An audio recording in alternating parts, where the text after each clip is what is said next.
ami photographe, bienvenue sur la chaîne La Pause Benoît. Aujourd'hui, dans la vidéo, nous allons réaliser une photographie sportive. Je vais assister à une partie de hockey. Alors, dans un premier temps, nous allons voir comment réaliser la photo, les ajustements du boîtier et quelle focale utiliser. Dans un deuxième temps, nous allons faire la retouche de la photo dans Affinity Photo, voir les réglages appropriés pour ce type de photo. Mais avant tout, nous allons voir une vidéo que j'ai réalisée dans l'aréna pour vous donner un peu l'idée de l'ambiance et exactement le positionnement que j'ai pris pour faire les photos et puis vous démontrer un peu comment l'action peut être rapide pour ce genre de shooting. Alors, on se retrouve immédiatement pour la suite. Merci.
Maintenant, je vais vous montrer quels sont les outils à utiliser lorsqu'on fait de la photographie soit animalière ou sportive. L'idéal, évidemment, c'est d'avoir une longue focale. Ici, c'est un zoom. On peut avoir aussi des longues focales fixes. Alors ici, c'est un zoom de la compagnie Sigma. La focale, c'est un 100 mm 400 mm. À ouverture variable, ouverture f5 6.3, c'est-à-dire qu'à la focale 100 mm, l'ouverture est à 5, et puis à la plus grande focale 400 mm, à une ouverture 6.3. Évidemment que il y a des lentilles beaucoup plus performantes au niveau de la luminosité, avec des plus grandes ouvertures, qui, en fait, pour la photographie d'action à l'intérieur, c'est idéal. Évidemment, avec une lentille comme ça, on va pouvoir quand même faire de belles photos, mais il va falloir monter un tout petit peu plus dans les ISO pour voir la bonne exposition. Ici, on a différentes fonctionnalités avec les boutons. Au niveau du focus, évidemment, on fonctionne avec le focus automatique. On le positionne au niveau AF. Et puis ici, on a un bouton qui règle au niveau de la plage du focus. Lorsque je suis dans un aréna, puis je photographie les joueurs de hockey, je suis quand même à une assez grande distance. Alors, je vais régler ici la plage du focus à 6 mètres jusqu'à l'infini, puisque mes sujets sont à plus de 6 mètres. Alors, l'appareil va être plus réactif au niveau du zoom. Là, il va avoir une moins grande distance à parcourir pour la plage du focus. Et puis ici, on a un autre bouton pour la stabilisation. Avec cet objectif-là, lorsqu'on est en mode 2, il y a la double stabilisation verticale et horizontale. Puis, si on le règle au niveau du 1, la stabilisation verticale est désactivée. Puis, c'est la stabilisation pour faire défiler. Alors, ça peut être intéressant lorsque, par exemple, si on photographie la photo automobile ou, mettons, une course de vélo, on peut le mettre à 1 pour avoir des beaux filets. Alors, on va regarder maintenant quels sont les réglages à apporter au niveau du boîtier lorsqu'on fait de la photographie de hockey. Autre chose aussi, lorsque j'ai fait les photos pour cette partie, j'étais quand même à peu près situé dans le milieu de l'aréna, au point le plus haut. Alors, souvent, je crois que je vais utiliser des focales entre 100 et 400, c'est-à-dire des focales entre 200 et 400 pour les sujets. C'est sûr, évidemment, si je veux avoir un plan plus d'ensemble, là, je vais peut-être être à 100 mm, mais en général, comme je vous dis, là, pour avoir vraiment un plan rapproché des joueurs, c'est entre 200 et 400. Derrière le boîtier, maintenant, on va cliquer sur Menu et on va aller dans Menu prise de vue photo et balance des blancs. Là, on va cliquer. Là, actuellement, il est réglé automatique. Dans les 3/4 du temps, j'utilise cette fonction-là, complètement automatique. Je fais confiance au boîtier. Puis s'il y a à ajuster la balance des blancs, ben, je le fais en post-production. Par contre, lorsque je photographie dans l'aréna, je choisis, tout dépendamment de l'éclairage, c'est des éclairages d'aile ou d'éclairage avec les anciens éclairages, je crois que c'est incandescent. Alors, je fais des tests entre voire fluorescent et incandescent, mais je choisis incandescent la plupart du temps dans l'aréna pour avoir la juste balance des blancs. Alors, une fois que ça c'est réglé, je retourne dans mon menu. Par la suite, on va choisir au niveau du AF, le AF continu. Alors, chez Nikon, on a un petit bouton ici sur le côté où on peut désactiver l'autofocus. Puis, en appuyant dessus, bien là, on peut régler le nombre de collimateurs et au niveau de la mode de mise au point. Alors, pour commencer, mettons, au niveau de mode de la zone AF, avec les molettes ici, on va pouvoir tourner et choisir. Moi, je choisis toujours le collimateur central, mais vous pouvez choisir des zones de collimateurs. Ici, on a 9 zones, 21, 51, 3D, etc. Donc, moi, je choisis toujours le collimateur central. Puis, si je veux déplacer mon collimateur, je le fais avec l'aide des flèches ici avec la roulette. Alors, puis pour le mode de mise au point, là, on va choisir pas simple, mais AFC, qui veut dire en continu.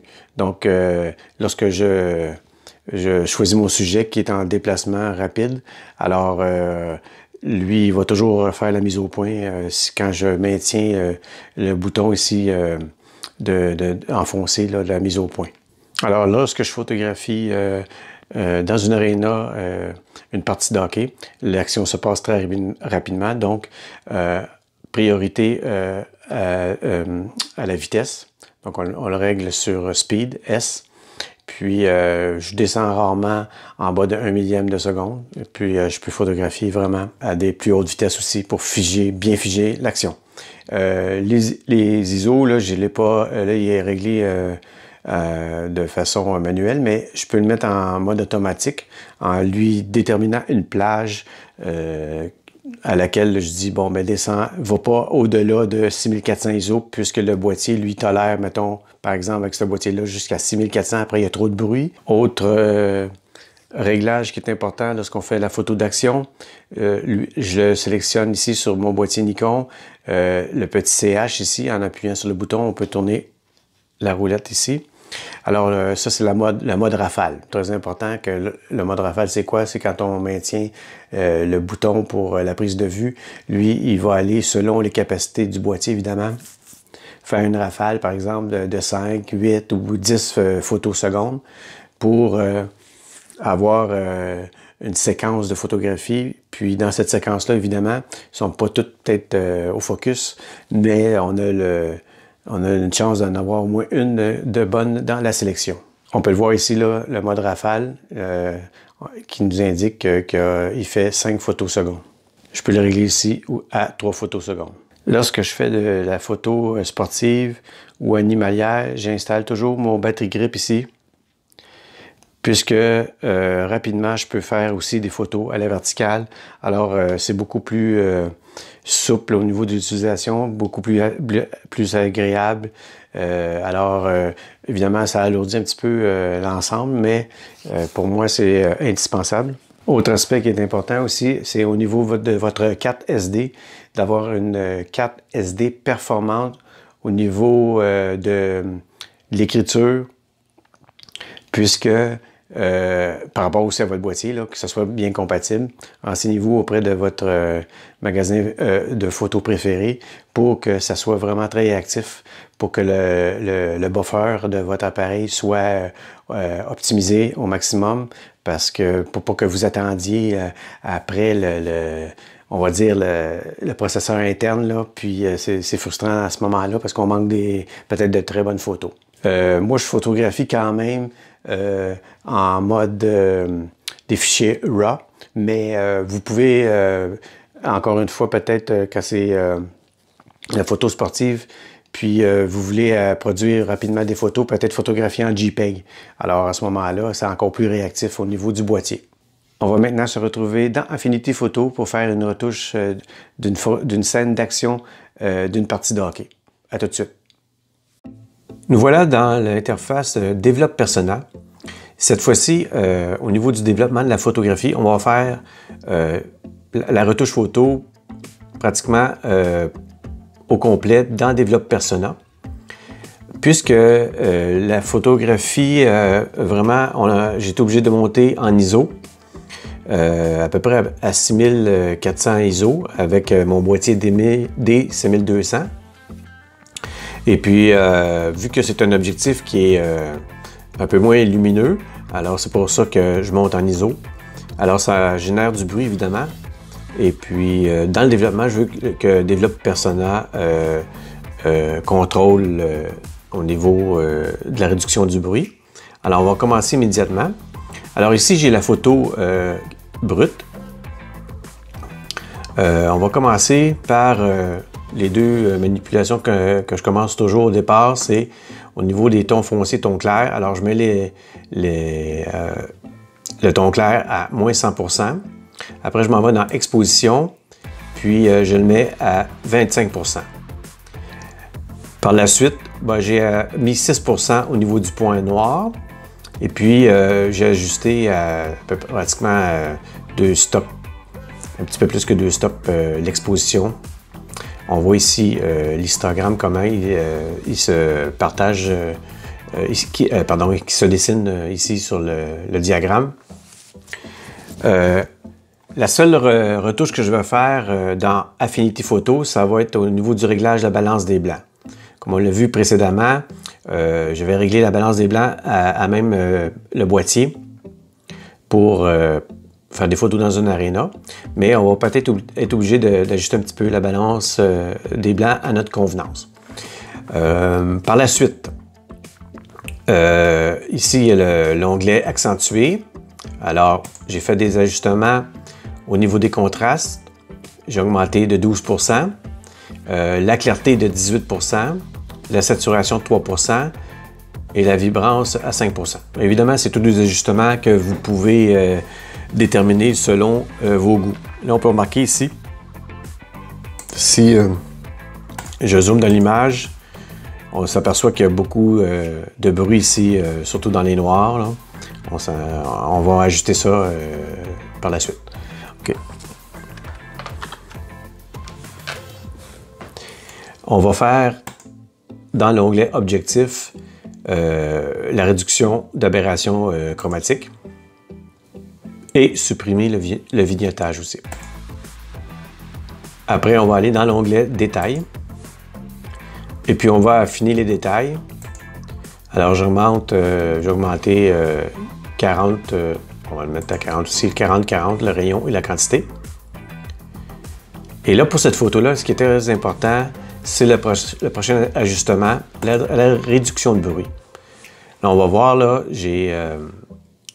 le logiciel prend tout le temps un certain temps parce qu'il y a beaucoup de traitements à faire au niveau de la réduction du bruit. Et puis moi, mon processeur, l'ordinateur, il est vieillissant. On va attendre un tout petit peu. Alors, au niveau de la luminance, j'ai ajusté à 25 %.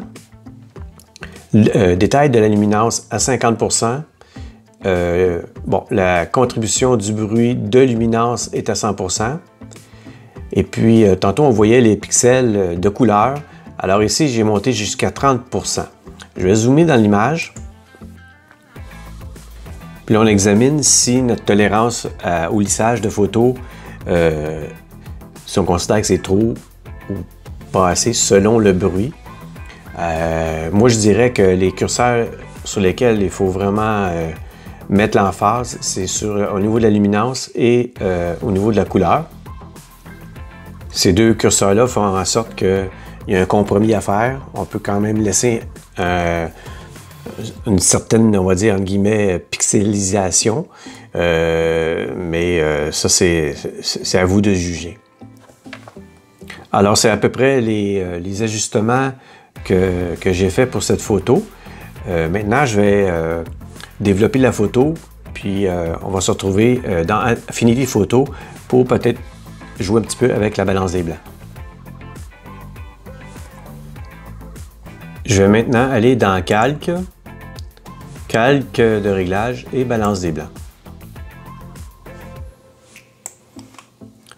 Dans la boîte de balance des blancs, je vais prendre le sélecteur couleur et je vais venir cliquer ici dans le blanc de la patinoire pour voir. On voit que là, le logiciel refroidit au niveau de la balance des blancs. Je trouve que c'est un tout petit peu trop. Je vais cliquer dans le noir juste pour voir qu'est-ce que ça va faire. Là, c'est vraiment un peu exagéré. OK. Maintenant, je vais jouer avec le curseur. On va me ramener ça à 0. Si je mets plus... ici, je réchauffe l'atmosphère. Là, mon blanc devient jaune. Ça, c'est moins bon. Alors, à 0, c'est quand même bien. Mais mettons, on pourrait peut-être mettre à moins 2, mettons, %. Pour donner un petit peu plus une couleur froide. Mais ça, c'est une question de goût. Vous voyez que la balance des blancs était quand même assez juste. Alors, voici ce qui complète cette vidéo sur la photographie d'action au niveau des sports, et en particulier le hockey.